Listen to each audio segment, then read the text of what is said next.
Hey guys, Camfree15 back at it with another video for you guys. Back with another episode review of Oshi No Ko. Yes, I know I'm a little late on this. Well, actually a lot of late. And yes, Oshi No Ko continues to be a great show. This episode was obviously the episode in regards to Kana, the red-haired, short-haired Bob girl that we saw. And man, is she just a bundle of energy? Is she just a bundle of joy? She by far is probably one of my favorite characters out of this series so far. And I liked what she brought to this week's episode. Just getting a basic understanding of her, and why she changed up the way she is doing acting and things like that. I thought it was actually pretty like eye-opening and good development-wise, you know, for her character, of where she went on after obviously having the encounter with Aqua as a kid. You know, Aqua, you know, he's on his manhunt to try to find out who the hell killed, if his dad killed, is the man responsible for killing obviously and just seeing the depths that they go in that direction, absolutely crazy. Absolutely crazy. I'm right then and there. But, you know, the one thing I found funny coming out of this week's episode was Kana tried to get Aqua to get back into the acting gig, and eventually she does, and he ends up playing a role in like kind of like this romance drama that they're shooting, which is kind of like simple if anything. And the funny thing is his mom got killed by a stalker, and he's trying to find the person responsible, who set said stalker out on and in this show he's playing the role of a stalker. Well, what comes around, I guess, goes around, I guess. Or what goes around comes around. Absolutely hilarious. I found that to be like absolutely fun. Like, oh, of course he's the stalker character. So that's kind of the thing there. But obviously the episode starts off where obviously, you know, Kana is wondering like, hey, why are you doing the acting thing? And obviously Aqua's like, no, I've quit with that, and I'm never gonna go back into that whole thing. You know, her facial reactions when Ruby was kind of not acknowledging her and everything was absolutely funny. So I could see there's a banter back and forth. There's gonna be something back and forth between Ruby and Kana. But overall, you have it to where Kana pretty much is following Aqua, and Aqua's like, what are you doing? And it's just Ruby trying to get, or not Ruby, freaking Kana trying to get Aqua to join just be an actor again, do what he used to do, because she was just so like, she was just so bewildered and shocked at the job he did, of how good he did it. Like, she knew she needed to step her game up. And I like the one area in this episode where she talked about giving herself development, of the fact that like after that moment, yeah, she was like one of the best child actors out there, but eventually, because she was so damn good at it, most people just kind of turned away and they're like, not really, because you're gonna outshine the like other cast crew members, and we kind of don't want that. We want everybody to feel as equal as can be. So pretty much it's kind of this whole thing of she had to change up the way she did her business and her acting and things like that, and it was actually pretty kind of crazy how much development she got, you know, over the course of the time since we last saw her.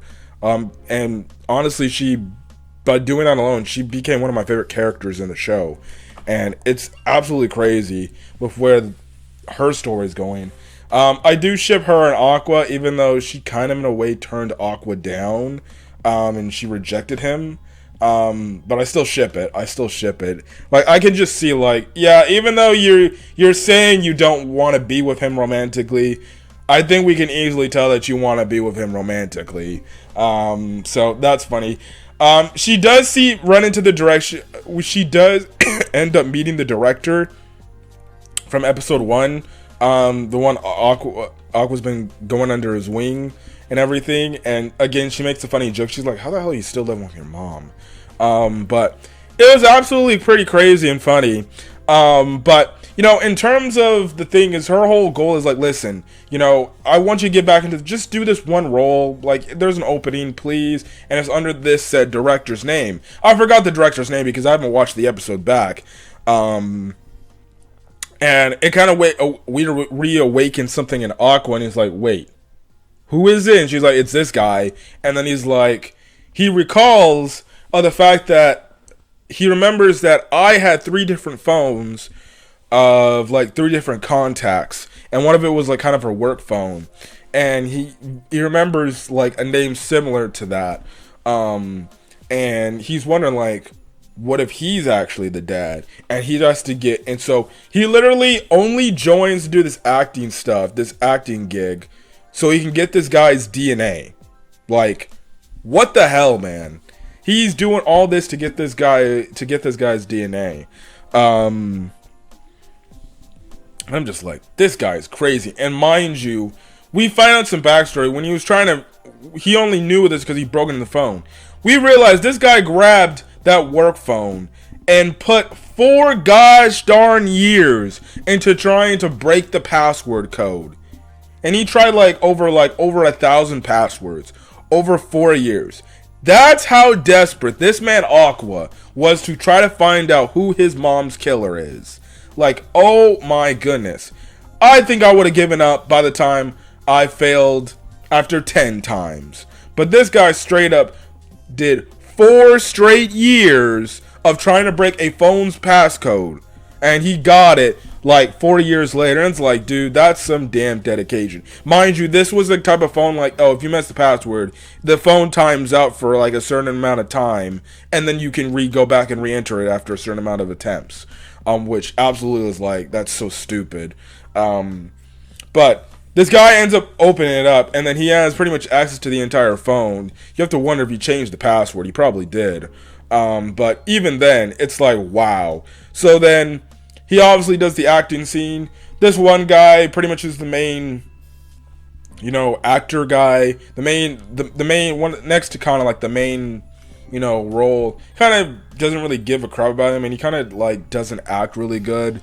Like, to be honest, like, you have it to where Ruby and their adoptive mom look at like one episode and I'm like, this shit sucks.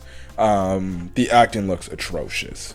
And they're like, you sure you want to be in this, Aqua? And he's like, listen, I gotta do what I gotta do.